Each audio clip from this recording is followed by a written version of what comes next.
Imate upisani materijal u kojima se daje stručna analiza o kvaliteti tog vladinog prijedloga, o kvaliteti u navodne znake. Sindikalne središnjice su donijele sljedeće odluke. Da se započinje sa prikupljanjem potpisa u cilju raspisivanja referenduma kako bi se onemogućilo usvajanje ovako nakaradnog prijedloga izmjena Zakona o radu. Znači uopće ne sumnjamo u glasačku mašineriju u Hrvatskom saboru. Potpisivanje za prikupljanje potpisa osnovan je organizacijski odbor. Organizacijski odbor čine predsjednici sindikalnih središnjica, organizatora potpisivanja, prikupljanja potpisa. Potpisivanje započinje 9. ovog mjeseca. Zašto 9. ovog mjeseca? Zato što tada započinje i sjednica Hrvatskog sabora i želimo onemogućiti da se započne rasprava uopće u Hrvatskom saboru dok hrvatski građani sa svojim potpisima, iako su prerigidni uvjeti za referendum, ne sumnjamo i učinit ćemo sve da uspijemo u prikupljenim potpisima kako bi obvezali predlagača i ukupnu politiku da sa ovako nakaradnim prijedlozima izmjena ne ide u proceduru.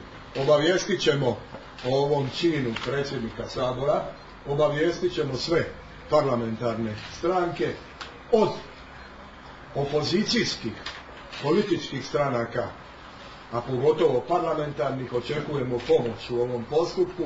Zašto od njih? Zato što su pozicija svoje rekli upućujući ovaj nakaradni prijedlog u proceduru.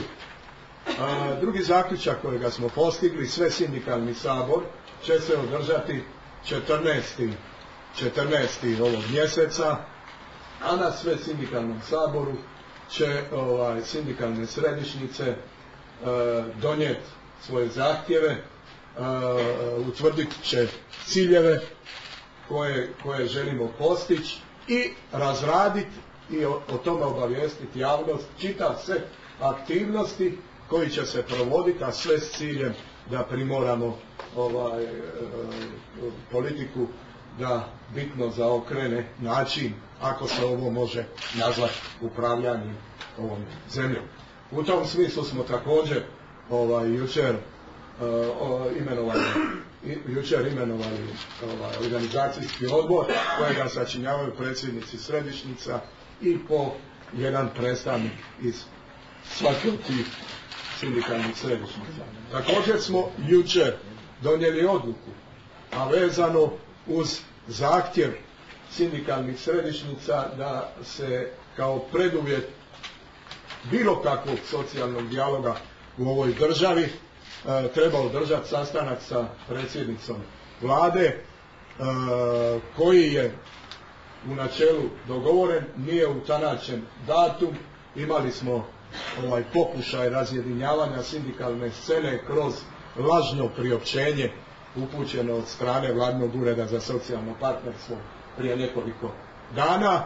Jučerašnji zajednički zaključak je sljedeći: ukoliko predsjednica Vlade i odredi datum i termin održavanja tog sastanka, na njega ćemo se odazvati jedino uz preduvjet da se povuče ovaj sramni i nakaradni prijedlog izmjena Zakona o radu.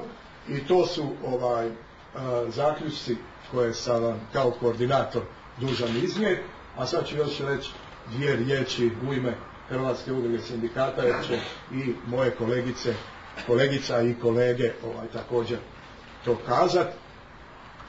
Hrvatska Vlada umjesto da zatraži izmjene Zakona o radu u cilju unošenja kaznenih odredba za neisplatu plaća, a po procjenama nekih 80-ak tisuća jadnih građana Republike Hrvatske radi i ne prima plaću, a kakvo nam je stanje, bit će ih sve više i više.